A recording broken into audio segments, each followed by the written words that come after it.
Welcome to the Australian Hiker Podcast, Australia's longest running hiking podcast, downloaded over 500,000 times in over 145 countries and providing you with an Australian perspective on all things hiking. We're your hosts, Tim and Jill Savage. In today's episode, episode 205, we introduce the Three Capes track in Tasmania. This trip for us has been 3 years in the making, and for one reason or the other, we just couldn't make this trip happen. It's now 2021 and Christmas is just a few days away, and hiking on Christmas Day has become a regular thing for us.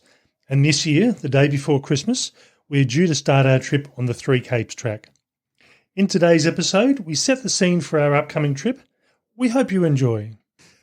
Before we get into today's episode, if you'd like to help support Australian Hiker and this podcast, there are a couple of ways that you can help us out. Firstly, by subscribing on your podcast host of choice so that each episode is available as soon as it's published.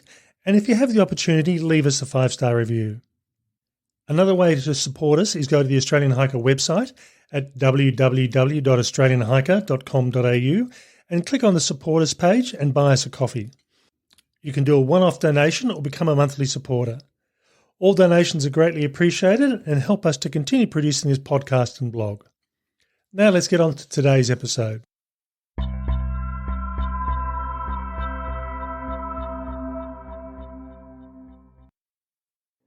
Like any trail that any of us do, there are always preconceptions prior to the trip. And no matter what we think will happen, reality often tends to be different. Now, in regard to the Three Capes track, we're just going to go through and provide a bit of an overview of the track itself, because while many people are probably aware it exists, they may not have looked much in depth into what's involved. We certainly have preconceptions about what this trip's like, and over the next 3 weeks, we'll be releasing a series of a total of 3 episodes to provide a before, during and after view on what we thought of the trail. First up, let's look at the facts. This track, located not far from Hobart, is 48 kilometres in distance.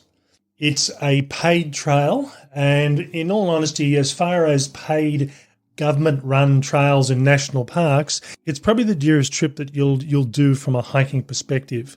And we'll talk about the cost a bit more in a moment. The duration of this trip is 4 days and 3 nights, and this is a set timing. And the Tasmanian government have done this so they don't get a glut of people on the trail at one time. In normal times, there are anywhere up to 48 hikers a day starting this trail. So if you're looking at a 4-day trip, potentially there's 192 hikers on the entire trail. During COVID, this number has been reduced. So when we do our trip in the next few days, there'll be 36 hikers per day starting the track. The trail is done in one direction, and as we said, because it's a 4-day trip and you're really staying in the places that are set by the trip itself, day 1 is 4 kilometres. And the reason for that is you may be starting the trip in the morning, you may be starting in the afternoon. And for us, we're starting in the afternoon, so a 4-kilometre walk to the first hut will get us there probably around about the 4:30 mark. Day 2, 11 kilometres. Day 3 is the long day, which is 19 kilometres. And day 4, where you finish the trip, is 14 kilometres. You start the trip with a boat ride to the first beach before you walk in. And you finish the trip with a bus ride back out to Port Arthur, with Port Arthur being the hub, if you like, from the start and finish point. Yeah, it's a really interesting one because I think, you take in a lot of what that part of Tasmania has to offer. So it is very much an experience and not just a hiking experience. Cost of the trip, as we mentioned, is not cheap. For an adult, it's $495 per person. Pensioners and children are cheaper, but it's still roughly $395 approximately, I think. Mm-hmm. So it's not the sort of thing that you're going to take a family of 2 and 6 kids along. Well, maybe it is if that's what you want to do and if you can afford that. Yeah. Yeah. Now, one of the reasons for the cost, and I know a lot of people I've talked to in the past do complain about the cost of this trip, but to give you an idea, the Tasmanian government, with the help of the Commonwealth government, spent $25.3 million to build this track. So there's a lot of infrastructure to provide a really good quality facility. Partly the reason for this cost, and this trail does consist of rock, gravel trail and boardwalk, and to a great extent the boardwalk is more about protecting the environment from root rot. So in some areas they don't want you walking on soil, transferring disease along the rest of the trail, and that means that they've built infrastructure to keep the trail as protected as possible. And the other thing about having formed trails is that it keeps people in the one place. People have a tendency to spread out, to wander, and so the trails get wider and wider and wider. So all of these things help to contain the trail and minimise the impact on the environment. Along with the cost, you are getting some very good facilities for your money. So when you start your walk or start the trip, you're starting at Port Arthur and getting a boat to the start of the trail. So you're checking in and you're actually picking up a set of walk notes that provide information on things to see and recommendations for the trip itself. I know in the past when we've done some tracks that they've sent the walk notes to you prior to the trip, but in this case here you pick them up basically on the day that you start. We're starting our trip on Friday, which is the day before Christmas. We actually looked at starting on Christmas Day, and that is a possibility, but that was already booked up. So we're starting the day before Christmas, and we'll get a bus from Hobart to Port Arthur, the boat from Port Arthur to the start of the trail before we start our walk. The rooms are varying sizes. They're timber bunks with mattresses included. Yeah, and there are 3 huts along the way, 3 stops. Yep. And those huts have got similar facilities too. And these facilities include a kitchen, which has gas cooktops, cooking utensils such as fry pans, saucepans and kettles, the main cooking utensils, but you do need to bring your own knives, forks, plates and bowls. Dining tables and stools. There's outdoor tables and bench seating. There's USB charging stations for your mobile devices. They're not super fast charging stations, but it means that particularly for a trip that's relatively short, if you're running low on phone battery, you can actually go through and recharge at the end of the day. There's heating and lights in the social hub area if the weather so dictates, and there's also toilets with hand wash basins as well. Munro Cabin, which is one of the cabins, there are also 2 outdoor showers also. As is typical with a lot of the Tasmanian trails, there is a hut ranger to greet you and answer questions and to manage what's going on. Water is available at each hut as well in the rainwater tanks. Now, I would probably suggest it doesn't matter how good they are of filtering the water, but that's really going to be a personal choice there. Phone signal, because this trail is relatively close to Hobart, is reasonably good with Telstra, but it is going to be variable. And there's not always going to be phone signal. We don't get great phone signal in a capital city, Tim, so don't get me started. So, yeah, again, it's the sort of thing that you can be in contact, at least for a component of the trip. This is a year-round trip, and because the name is 3 Capes Track, and this is what you actually are doing. You're walking and going through a series of 3 capes, so it's very much a coastal walk.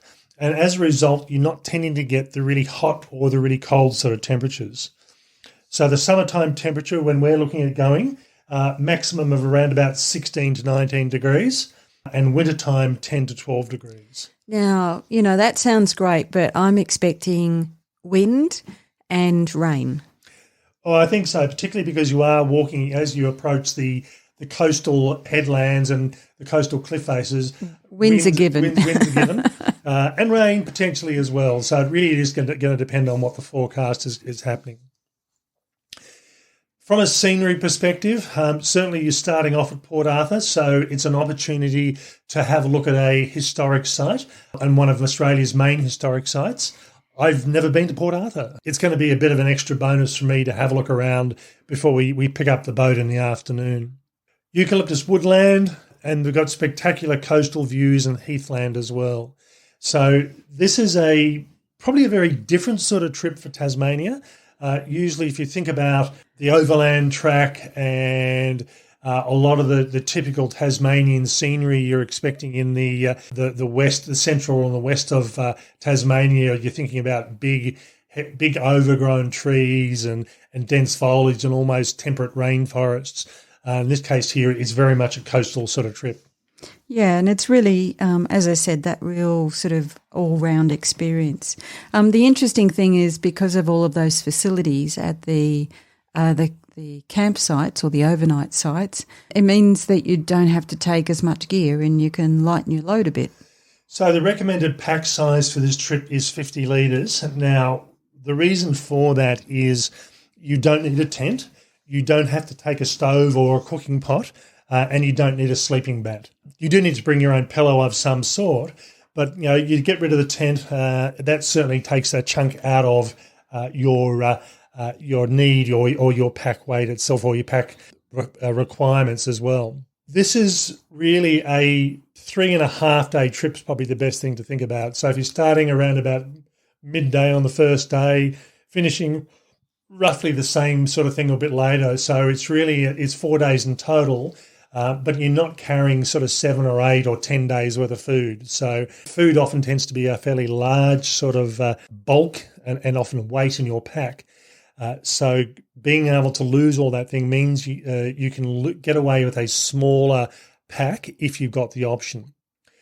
For us, we've got all the gear sitting there ready to go, and tomorrow night, which is Wednesday night, is packing night, and I'm hoping to be able to fit all my gear into a 33-litre pack. That might be pushing the friendship a bit. I'll see how it goes. I don't have a 33-litre pack, but I will cinch down a 48-litre pack. 48-litre pack, yeah. And I must admit, I've got a 48-litre pack as well. So if I can't fit it into the smaller pack, I'll certainly try the larger one. Now, we're lucky enough to have the ability to have a number of different packs to play with. I think, in all honesty, from my perspective, I'd probably get away with a 40-litre pack. But whether I'll get away with a smaller pack as I'm planning on trying to, I'll find that out tomorrow night. Yeah, and the other temptation is, I'm the days are not so long in terms of distance. So the other temptation is to take a lot more than you would normally take and stay with a standard size pack that you would use. But, maybe that's, not necessary. You could do that if you want a bit of luxury along the way, but we tend to go a little bit hardline and we'll take the bare minimum and see how small our packs can be or how small we can make them.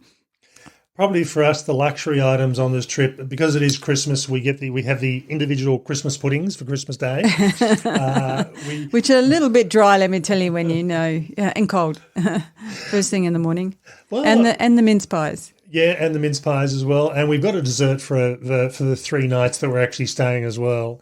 Typically, we'll often tend to carry dessert for 1 night out of every 2, but we're going for a dessert for each night. So we're certainly not going to starve. We're certainly going to be well fed. I don't think we're going to lose much weight on this trip. I didn't think that was the option. Was that the option? No. Now, I think the website for the 3 Capes walk does provide a decent packing list. And certainly from my perspective, I will be carrying rain gear. I will be carrying a puffy jacket. I will be carrying a change of clothing to sleep in at night time. And I've also got a fairly decent sleeping bag. The sleeping bag I've got will take me down to around about -4. So I don't think that's going to be an issue. If anything, I'd probably prefer a slightly less warm sleeping bag. But again, I think I'll probably get into trouble if I try and buy another one. We had to give some away to family. So, no more, please. Mine, it will be absolute overkill. So that's the way I like it. I've got a Cedar Summit Flame 3. And, I'm looking forward to spending a few nights in that one. I've done the odd night here and there. But, so we'll see how I go and see whether or not I, have it unzipped and have a leg hanging out in the middle of the night. One thing that I have an expectation of this trip, and it really is, as I said, it is an expectation. I might be proved wrong on this. This is probably the best way to think of this trip in some respects is almost a bit like glamping. You're sleeping in cabins.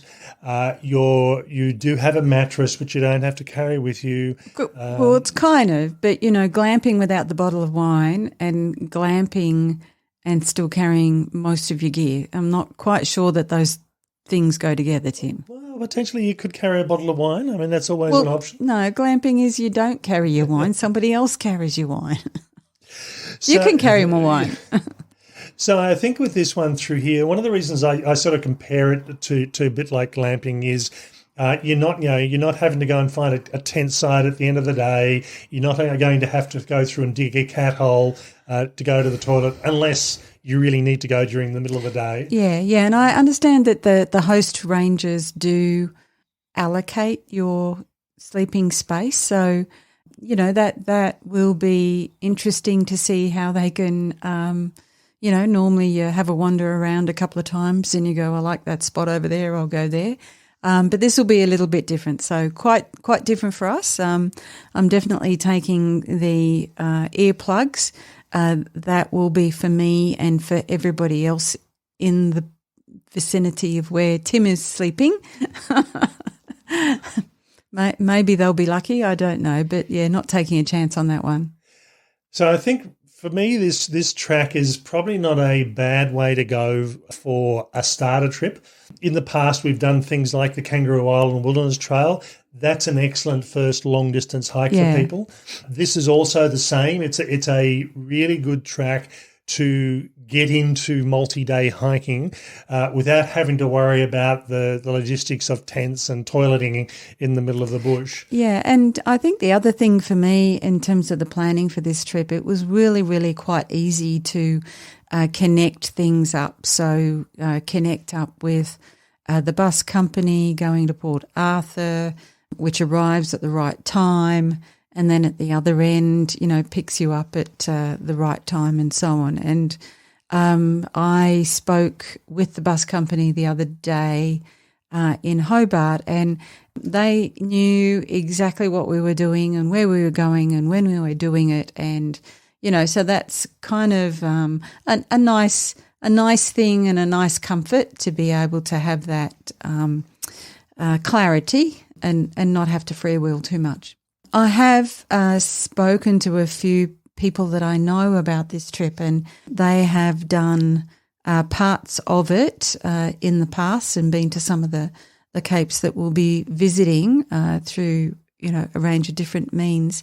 And they say the landscape is quite stunning, and there isn't any part of it that would be described as ordinary. So I'm really looking forward to that part of it, and I'm sure Tim's going to take way too many photos, and it doesn't sound, each day doesn't sound like a long distance, but as you enjoy the experience and stop and look and stop and engage and take all of those photos, we'll certainly chew up the time, I'm sure. One of the things they do talk about in the website, and the website's actually pretty good. They have got images to give you an idea of what's going on.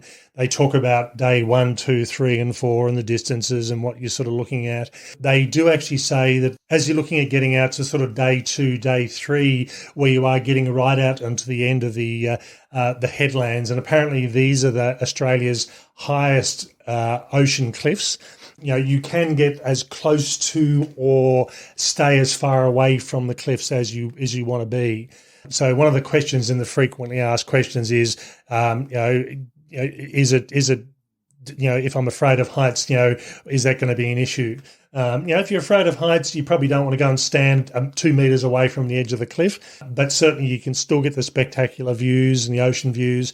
And they do talk about whales at the right times of the year, which is not when we're going. Not when we're going. We're a bit too late for whales, but certainly, it gives you the ability to suit walkers of all types. As we said, the longest day is 19 kilometres. So, if you're a brand new hiker that's never walked that sort of distance, you probably want to have a try and see what that's like. But certainly the other days really aren't going to be too much of an issue. I think most people will cope with at least 3 out of the 4 days, but it's making sure you're fit enough to do that 19 kilometres. Yeah. Now, it wouldn't be a podcast in the last 2 years that we don't talk about COVID. And for us, this is a bit of a gamble, I suppose. We booked this trip in May of 2021. And the reason I did that was in 2018, when I tried to book it, I left it too late by a few weeks and we missed out. Christmas is always a pretty popular time. And I know, looking at the website bookings, January's pretty much booked out. So if you're trying to do the trip now, you're looking at sort of February, March, April sort of period. And it can be booked all year round. But for us, I thought, okay, Christmas time, 2021. Hey, COVID will be done by then. COVID will be done by then, so we'll be right. And everything was looking really wonderful up until about 3 weeks ago. And well, not so wonderful, but it was probably a little bit more optimistic than what it is at this minute. But so we're treating this as an adventure, and it might be an adventure hiking, or it might be an adventure staring at the walls in hotel quarantine, or whatever it is that we get hit with just because of COVID. But we're going, and there'll be a podcast either way, and not sure what the next one will be like. It might be a podcast on what it's like to be in lockdown as a hiker. So we could pitch the tent. Oh no, we're not taking the tent. So the issues we have with travelling from Canberra to Tasmania is planes all booked, not a problem. We had to go through and have a COVID test this morning. And 72 hours before we depart. So we'll get the results of that roughly around about midday tomorrow. And assuming we pass that, we will get on the plane on Thursday and make our way down to Tasmania. I did ask Tim what would happen if only one of us passed, and he kind of looked at me incredulously and said, well, we're together, so if one of us is infected, the other one can't go. Yeah. We're like, oh, yeah. Oh, yeah. So when we get down there, we've been noticing and looking at the Tasmanian travel website over the last week, and we've found that some planes are being classed as hotspots, and there's been rows or sections of the plane where people have been forced into lockdown. So sometimes, so it's, close and casual contacts, and sometimes on some planes there's a row that's a close contact, and then the 2 rows before and the 2 rows after are considered close, and the rest of the plane is casual. At other times, it's a few more rows in different places that are close, and it's the luck of the draw. I guess the challenge, I think, is that the notifications around whether or not you're a casual or close contact tends to be 2.5 to 3 days later after your flight. Which potentially means we're in the middle of the hike. Or nearly finishing. Or nearly finishing.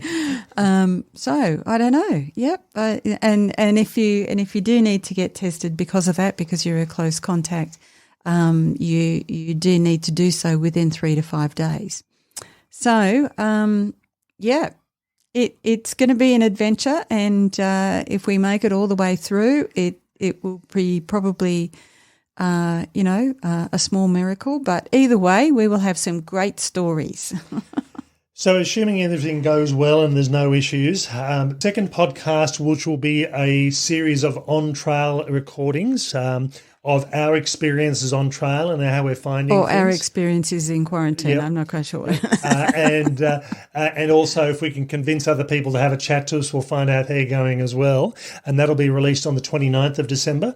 And then the week after that, we'll do a roundup of the trip, which will also include a full written write-up of the trail as well. So it'll be a good opportunity to see what the trip is like, because I think this is one of these trips that for many people is on their bucket list. Some people don't necessarily want to do the overland track, and it's a really good track, but it's a bit physically more demanding. Whereas this we're assuming. I don't know. Well, this trap is classed as moderate. It's not classed as anywhere near as difficult as the overland track. Yeah. So, and there's certainly, while there is inclines and declines, it's nowhere near to the extreme that the overland track can be at times. So I think this will be we're expecting it to be I won't say easy walk, but it's easy compared to some of the things we've done over the last few years. And I think it's one of those trips that a lot of people are keen and interested on. And it's something we've always wanted to do, but we thought it was a good one to do a podcast review on because people are so interested in finding out about it. Yeah, and it's probably going to be the hardest multi-day that we've done this year, Tim, because we haven't done many multi-days this year. But anyway, so we shouldn't be too boastful about how well we'll go.